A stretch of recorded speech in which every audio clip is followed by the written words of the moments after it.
o governador de São Paulo, Tarcísio de Freitas, apanhou tanto que já descartou a possibilidade de se candidatar à presidência em 2026.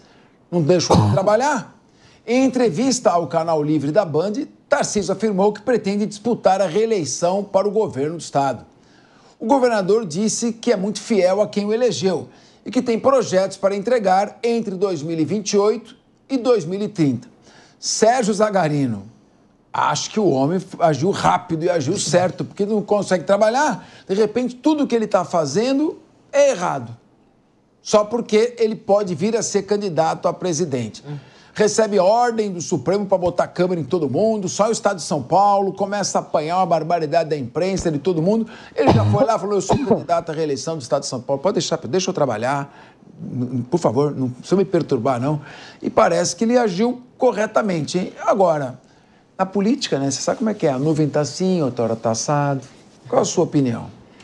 Minha opinião é que o governador Tarcísio de Freitas, ele é brilhante, não só na questão técnica, afinal de contas ele é um tecnocrata, ele é um político moderno, mas também na questão da articulação, do posicionamento, de colocar os pés no chão. O Rodolfo lembrou aqui, Tarcísio que era uma vez contra, depois já entendeu ali a funcionalidade, ele verificou que eventualmente a Câmara pode servir, ele está disposto a entender mais e auxiliar para incluir essa política pública aqui no estado de São Paulo.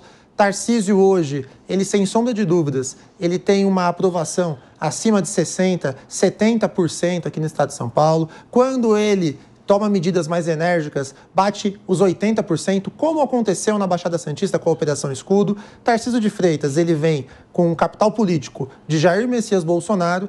Tarcísio de Freitas, ele vem num partido que garante para ele uma ampla capilaridade, um partido que é hoje o Republicanos, e ele tem a certeza absoluta que será reeleito governador do estado de São Paulo, mas sem abrir mão de entregar um bom trabalho e se colocar à disposição. Nessa entrevista, ele disse o seguinte, olha, eu faço um trabalho aqui em São Paulo, tenho um compromisso com meus eleitores, o grande líder da direita é Bolsonaro, aí foi questionado sobre a inegibilidade de Bolsonaro, ele disse que isso pode mudar, que Bolsonaro é sim o nome a ser tido como da direita em 2026 e que se não for o Bolsonaro, este nome será o indicado por ele. E a gente não pode abrir mão, em hipótese alguma, de perder o estado de São Paulo para a esquerda.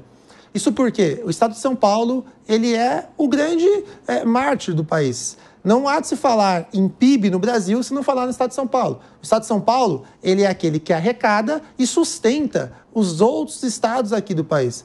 E isso não é, eu não estou sendo preconceituoso com os estados, isso é uma realidade econômica. O estado de São Paulo, ele arrecada muito, dá dinheiro para o governo federal, e o governo federal abastece os outros estados. Tarcísio, ele é, sem sombra de dúvidas, o nome para a reeleição no estado de São Paulo e, se tiver a oportunidade e a bênção de Bolsonaro, um nome muito forte para vencer o atual governo, que, de novo, em termos de economia, que é o que importa lá na frente na eleição presidencial, que é quando as pessoas sentem no bolso a dor e querem mudança, ele diz que está à disposição para ser, eventualmente, o indicado de Bolsonaro ou não. Então, a direita brasileira vai ter um nome forte e esse nome vai sair da indicação de Bolsonaro ou até mesmo será o Bolsonaro. E é fundamental que nós temos Tarcísio na reeleição, porque aí é triste, nós não temos alguém ainda que desponte como um sucessor de Tarcísio. Então, na minha opinião, Tarcísio ele vem para a reeleição até para a gente sequer cogitar um Fernando Haddad ganhar o estado de São Paulo, um Boulos da vida, enfim. Guilherme Mendes. O governador Tarcísio, sem dúvida, tá fazendo o que é mais seguro para ele, já que aqui no estado de São Paulo, dada a sua aprovação, inclusive sobre declarações recentes do ministro Kassab, que é um dos grandes apoiadores da sua candidatura, ainda não seria o momento dele vir a concorrer à presidência da República. O próprio Kassab, em entrevista aqui no Direto ao Ponto, disse que acreditava que 2026 seria o momento para a reeleição do governador Tarcísio aqui em São Paulo, para depois, em 2030, a depender do cenário, concorrer à presidência da República. De fato, não há por que se trocar uma eleição com grande chance de vitória, não vou dizer praticamente ganha, mas com grande chance de vitória, a depender desse final desse segundo tempo aí de mandato, esses 2 últimos anos, por uma eleição presidencial que aí você tem uma disputa ainda em aberto, não é? O presidente Lula, caso venha à reeleição, é sempre um candidato muito forte. A direita não ainda fechou questão sobre quem vai ser o seu candidato. Tem Caiado de um lado, o indicado do presidente Bolsonaro, o próprio governador Romeu Zema, Tarcísio. Então, me parece que pode haver um racha entre os nomes da direita. E então é aquela história, ele age de uma forma muito mais prudente, pensando no longo prazo. E aí, ao final de 8 anos à frente do governo do Estado, com entregas significativas, e aí sim postular a presidência da República depois de um legado aqui no estado de São Paulo.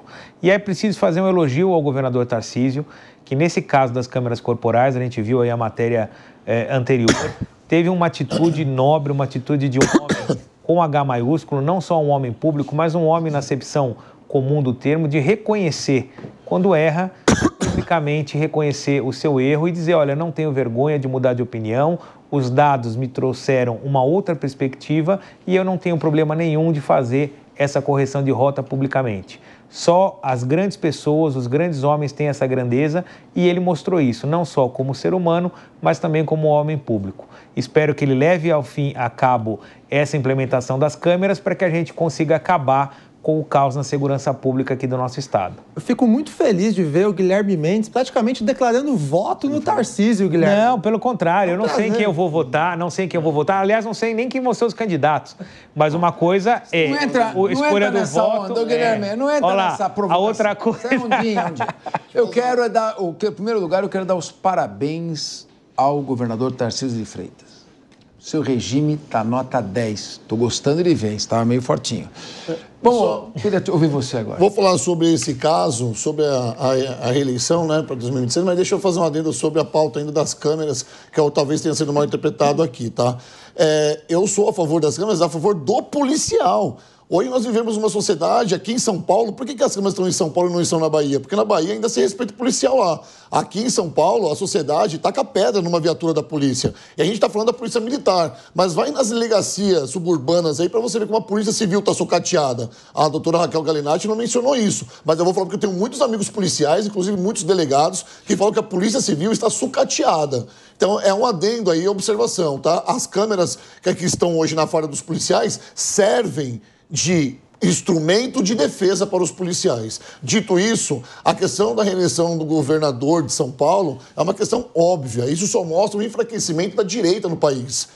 Nós temos aqui um líder da direita que não larga o osso, que até agora não mencionou, porque está inelegível, o fato é esse, Jair Bolsonaro está inelegível, e até agora não colocou uma outra pessoa em sua campanha, não colocou uma outra pessoa para passar um bastão.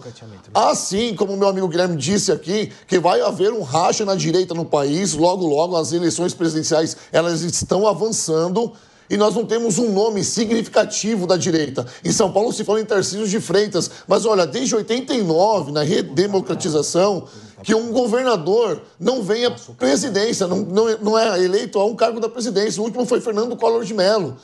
Nós não temos um governador que saiu de governador e foi para presidente desde 89. Então, assim, isso mostra que a direita está enfraquecida no país, vai haver um racha, isso é muito ruim para quem é de direita, assim como eu. Muito bem. Bom, se a direita está enfraquecida e ganhou 80% dos municípios, eu já não sei mais. Deve estar enfraquecida mesmo. Capês, você tem que me entender que eu disse na questão da linha presidencial. Hora fala do Caiado, hora fala do nosso governador Tarcísio de Freitas, depois fala do Zema. Você não tem um nome da direita. E quando um nome surgir, vai haver um racha sim. A esquerda só tinha um nome, só tem um nome, que é o Lula. Estava preso. A direita só tinha um nome, que é o Bolsonaro. Estava solto. Agora inverteram a posição. É tudo uma questão de deixar os dois saírem candidatos para ver quem ganha. Agora, a Polícia Civil está sucateada, o presidente do sindicato dos delegados. É correta esta percepção? O Rodolfo Marins tem muito contato, muitos amigos na Polícia Civil. Não é só você, viu? Eu também tenho. Eu sei, vocês têm muito mais do que eu, para montar uma delegada aqui, do que um promotor. Muito amigo, sou eu aqui, começando pelo delegado-geral, tá certo? Polícia, e a maioria foi meu aluno. Então, eu gosto muito da Polícia Civil também. Mas eu não tenho legitimidade com a presidente do sindicato aqui. Chama a polícia! Está sucateada a Polícia Civil? Como é que está a situação atual? A população quer saber. Qual a atual situação da Polícia Civil do Estado de São Paulo? Eu fui presidente do Sindicato dos Delegados de Polícia do Estado de São Paulo por 2 mandatos. Meu mandato terminou em 2022. Ou 2020. 2022. 2022. Até então, por ano, eram mais de 10 ações contra o governo do Estado, à época, em relação à falta de estrutura da Polícia Civil, o déficit de policiais, os péssimos salários, as viaturas capengas caindo aos pedaços. Todas essas demandas, inclusive o contexto e o teor das ações contra o Estado, eu apresentei à época quando integrei a equipe de transição da pasta da Segurança Pública do governo Tarcísio. E ali já fui também eleita como diretora da Associação dos Delegados de Polícia no âmbito nacional. Então, a pauta específica de São Paulo, eu vejo que o governador Tarcísio, ele vem dando um respaldo ao que não tínhamos. Mas, claro, uma falta de estrutura que permeou por mais de 30 anos, ela não é solucionada em 1 ou 2 anos. Existe, sim, muito a ser feito para que a gente tenha a estrutura adequada e que possamos prestar a excelência na segurança pública, que é isso que a população merece. Muito bem.